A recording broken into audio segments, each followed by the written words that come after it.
You know, it's one of the first, most absolute rules you learn as a new parent or caregiver. Do not give honey to a baby under 1. But have you ever stopped to wonder why?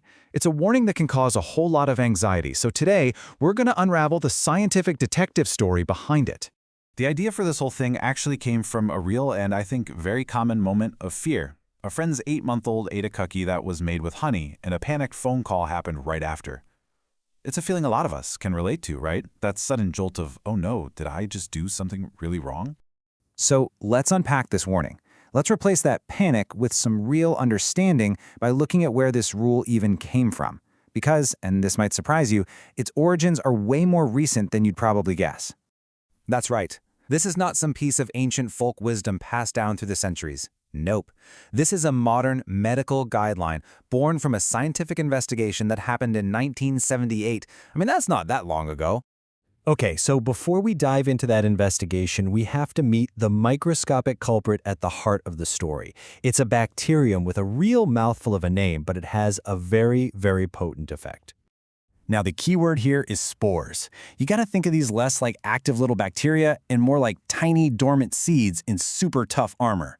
They're literally everywhere in the environment, in the soil, in dust, in water, just kind of waiting for the perfect conditions to wake up and start growing. And it just so happens that a baby's gut is that perfect environment. See, in an adult, our digestive system is fully developed. We've got tons of good bacteria and strong stomach acid that just wipe these spores out, no problem. But in a baby under 1-year-old, their gut is still a work in progress. It's this low-acid, low-oxygen space where those little spores can come out of their shell, start to multiply, and then produce the dangerous neurotoxin that causes infant botulism. Okay, so we've got our culprit and we've got our victim. But how in the world did honey, this natural, wholesome food, get singled out as the getaway car for this whole operation? Well, this is where the real detective work kicks in. This whole thing didn't just happen overnight. Throughout the 60s and early 70s, doctors were seeing these rare but really serious cases of paralysis in infants. By the mid-70s, they'd connected the dots to botulism spores from the environment, and by 76, infant botulism was an official diagnosis. But the massive breakthrough, the real game changer, came in 1978 with this huge study in California.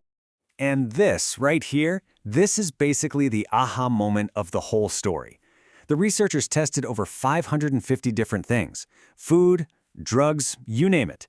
And yeah, they found the spores where they expected to, in soil and in dust from a vacuum cleaner. But then, they found them in a place they had never confirmed before: honey. And as they started looking closer at all the honey samples they'd collected, a specific number started to jump out from their data. A number that would end up shaping public health policy for decades to come. So get this. Of the 90 different jars and containers of store-bought honey they tested, 9 of them, a full 10%, came back positive for these C. botulinum spores. It wasn't in every single jar, but that connection was clear. It was undeniable. And that single finding is pretty much the entire basis for the warning we all know today. But, and this is really important, the story is actually much bigger and has a lot more nuance than just honey is dangerous. Remember, the spores themselves come from the environment. This is the big question, right? You're probably thinking, okay, if this stuff is in dirt and dust everywhere, why does honey get this special warning label? It's a perfectly logical question, and the answer gets into some really fascinating science about honey itself. So it turns out, not all honey is created equal. Pure raw honey is naturally super acidic and has very low moisture. It's basically a terrible place for bacteria to live. But the kind of honey they were testing back in 1978, the stuff from the store, is often processed or imported, which can make it less acidic and give it a higher moisture content, a much friendlier place for spores to just hang out. And here's a huge misconception. You can't just cook the risk away. These C. botulinum spores are incredibly tough little things. Normal pasteurization, which kills off active bacteria, just doesn't get hot enough to destroy these super resilient spores. You'd have to use pressure canning temperatures, which would totally ruin the honey anyway. You know, the funny thing is, the researchers back in 1978 already knew honey wasn't the only food source. They didn't even bother testing stuff like uncooked beef, pork, or chicken because it was already common knowledge that those products could be contaminated with botulism spores. In fact, you can see it in their own words. The original study authors said it themselves.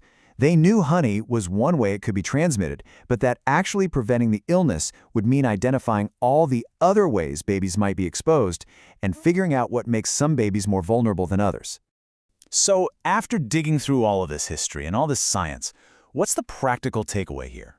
How do we use all this information to be careful without being completely stressed out all the time? First and foremost, let's go all the way back to that panicked phone call from the beginning. Knowing the science means there is absolutely no reason to panic. Understanding the why behind the rule lets us be informed and cautious, not just fearful.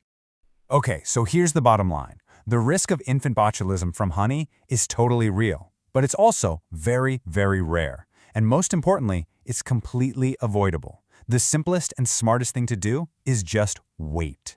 Waiting until a baby is over a year old gives their little digestive system time to mature and get strong enough to handle any spores they might encounter.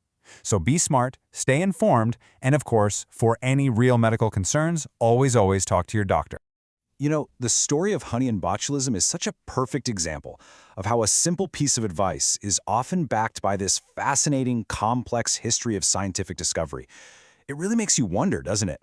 What other common warnings do we follow every single day without ever stopping to ask about the story behind them?